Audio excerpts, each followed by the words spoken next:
दोस्तों नमस्कार। आज का वीडियो उन किसान भाइयों को समर्पित है जिनके फसलों के दाम तो क्या उनकी किसी भी प्रोडक्ट के उचित भाव नहीं मिलते।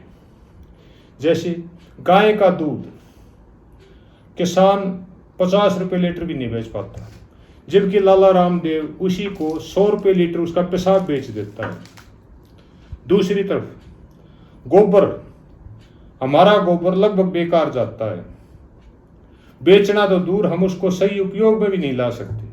और ये देखिए, ये कंपनी गोबर की आप ही के तरीके से बनाई गई खाद, जैसे आप कुल्डी डालते थे उसमें गोबर डालते थे, सभी पेरिशेबल चीजें डालते थे और वो साल 2 साल में फ्रेगमेंटेशन होके खाद बन जाता था। बहुत अच्छा खेतों में डालते थे, वही खाद ये कंपनी बनाती है और ये लगभग 40-50 रुपए किलो के भाव से जहाजों में विदेशों में जाएगा।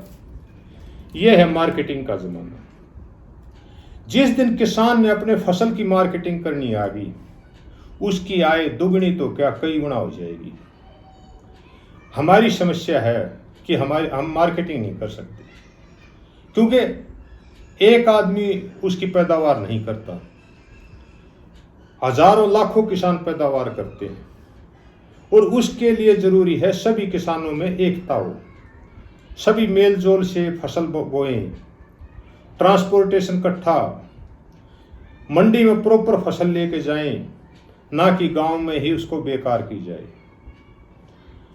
एक आपको अपने हितों का पता होना चाहिए। चौधरी चरण सिंह ने बोला था, किसान का एक पैर खेत में तो दूसरा दिल्ली में होना चाहिए। उसको राजनीति में भी अपने हकों का पता होना चाहिए। जब आपके नेता दिल्ली में बैठे होंगे तभी आपके हित की बात होगी और आपके फायदे की चीजें अपनाई जाएंगी। जैसे हिमाचल का किसान करता है, थोड़ी थोड़ी फसल होती है उनकी, क्योंकि उनके छोटे खेत होते हैं, सभी मिलके एक कोई भी वाहन करते हैं और दिल्ली आजादपुर मंडी में अपनी फसल बेचते हैं।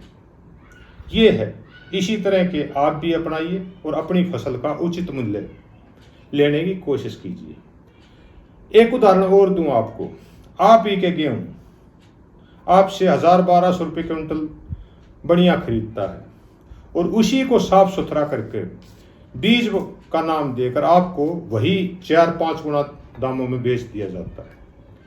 और हमारी मूर्खता देखिए, किसान उस बनिए से पूछता है कि बीज ठीक तो नहीं जिसके बाप दादा ने कभी खेती की ही नहीं।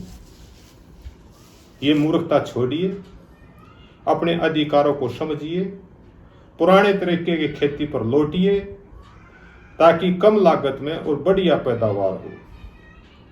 और एक बात और, नशे से दूर रहे। जब आप ही नशे में होगे तो बच्चों को क्या शिक्षा दोगे? नशे में आदमी आपका खो देता है, क्या शिक्षा देगा बच्चों को? एक शराबी क्या कहेगा, शराब मत पियो। अगर किसान का कोई सबसे बड़ा दुश्मन है तो वो है नशा और बेकार का खर्चा। मैं तो ये बोलता हूं, अगर कोई 2-2, 4-4 रुपये बचा के, थोड़े से पैसे बचा लिए, थोड़े दिन में कोई त्योहार आ जाएगा, उसमें खत्म। अगर बचे रह गए तो बीबी जगराते जागरण कराने शुरू कर देगी, उसमें खत्म। अगर किसी बच्चे का शादी का टाइम आ गया तो वो तो खेत बेचना पड़ेगा। अपने खर्चों को घटाइए, अपनी पैदावार के उचित मूल्य लेना सीखिए, एक हो जाइए और दिल्ली में अपने फायदे की सरकार बनाइए। ये तरह तरह के जो पूंजीपति हैं उनके चक्कर में ना पड़े, अपनी वोट को बेचे ना, अपनी फसल को सही दाम पर बेचें और सीजन के अनुसार, फायदे के अनुसार फसल बोएं, अपने खुद की चीज़ों का उपयोग करें, आपको फायदे ही फायदे हैं। पहले किसान राजा होता था क्योंकि वो सभी काम अपने अनुसार करता था। आज आप मार्केट के अनुसार करें। किसान आंदोलन में किसानों ने दिखा दिया, मरने के लिए तो किसान इकट्ठा हो जाता है लेकिन जीने के लिए नहीं होता। जिस दिन जीने के लिए इकट्ठा होगा उस दिन कमाल हो जाएगा और देश पर नहीं सारी दुनिया पर आज आपका राज होगा। जय भारत, जय।